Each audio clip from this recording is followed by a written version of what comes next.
बिहार विधानसभा चुनाव के मद्देनजर मध्य प्रदेश के 30 दौरान मुख्यमंत्री डॉक्टर मोहन यादव ने बिहार की विधानसभा में धुआंधार प्रचार किया। उन्होंने मधुबनी जिले की 20वीं विधानसभा में हरिभूषण ठाकुर, बचौल गया जिले की वजीरगंज विधानसभा में बीरेंद्र सिंह के समर्थन में जनता से वोट देने की अपील की। उनकी सभा में जनसैलाब उमड़ पड़ा। क्या बच्चे, क्या बूढ़े, क्या महिलाएं, क्या युवा, हर वर्ग का समाज उनकी बात सुनने सभा स्थल पहुंचा था। सीएम मोहन यादव बिहार में जनता को प्रभावित करने के लिए सफल रहे। उन्होंने जनसभा में कहा कि ये चुनाव धर्म और अधर्म के बीच की लड़ाई है। वो कांग्रेस के नेता और संसद में नेता प्रतिपक्ष राहुल गांधी पर भी जमकर बरसे। जनसभा में मुख्यमंत्री मोहन यादव ने कहा कि देश का परिदृश्य बदला है, दुनिया में भारत का विशेष स्थान बना है, देश के सांस्कृतिक विकास की धारा बह रही है। वाराणसी में भी काशी विश्वनाथ धाम, अयोध्या में भी भव्य श्री राम मंदिर और उज्जैन में भी बाबा महाकाल का महालोक बना है। उन्होंने कहा कि कांग्रेस और उनके साथी सालों तक अयोध्या में भगवान श्री राम के अस्तित्व पर सवाल उठा रहे थे, लेकिन सुप्रीम कोर्ट के माध्यम से प्रधानमंत्री नरेंद्र मोदी के मार्गदर्शन में भव्य श्री राम मंदिर बना। बिहार के डबल इंजन की सरकार में अब माता सीता का धाम भी बनेगा।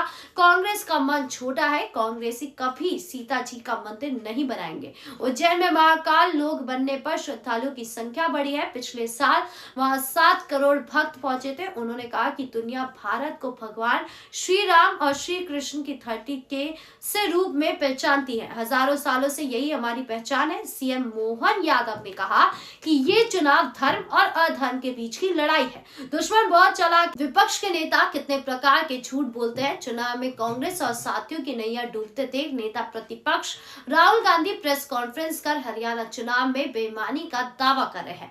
राहुल कह रहे हैं कि अब बिहार चुनाव में भी यही होगा, लेकिन राहुल गांधी किस मुंह से कहे कि उनकी ये हालत क्यों हो रही है। अगर कांग्रेसी आपके पास आए तो उनसे पूछिए कि क्या कभी अयोध्या और मथुरा वृंदावन गए हैं। उन्होंने कहा कि वहां मंदिरों में निर्माण में अगड़े लगाए क्योंकि विपक्ष को वोट बैंक का डर था। ये छोटी सोच वाले लोग हैं।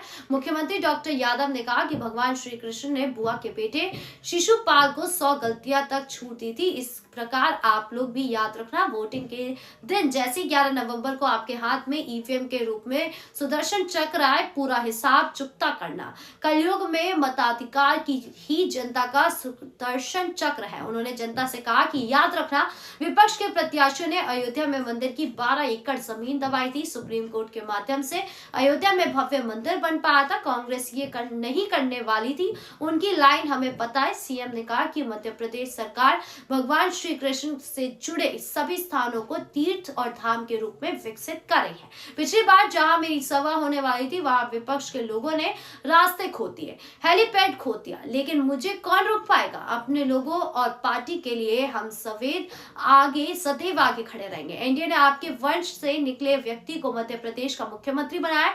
ये केवल एनडीए में ही संभव हो सकता है। बिहार का विकास केवल एनडीए सरकार कर सकती है। प्रधानमंत्री नरेंद्र मोदी, गृह मंत्री अमित शाह और मुख्यमंत्री नीतीश कुमार के नेतृत्व में बिहार विकास करेगा। मुख्यमंत्री डॉक्टर यादव ने कहा कि शराबबंदी के बाद बिहार की तस्वीर बदली है। माताओं बहनों को 10-10 हजार की राशि मिली है। किसानों को किसान सम्मान निधि का लाभ मिल रहा है। सरकार के लिए जैसे सीमा पर जवान है वैसी खेतों में किसान है, दोनों का बराबर स्थान है। सीएम मोहन यादव ने वजीरगंज विधानसभा में विपक्ष के नेताओं को निशाना बनाकर कहा कि ऐसे कई आए और कई गए, काल उसका क्या करे जो भक्त हो महाकाल का। उन्होंने कहा कि समय बदल गया है, हम सब मिलजुल कर रहने वाले हैं। अब आगे इस मामले में क्या कुछ होता है ये देखने वाली बात होगी। आपको क्या लगता है कमेंट बॉक्स में जरूर बताएं। धन्यवाद।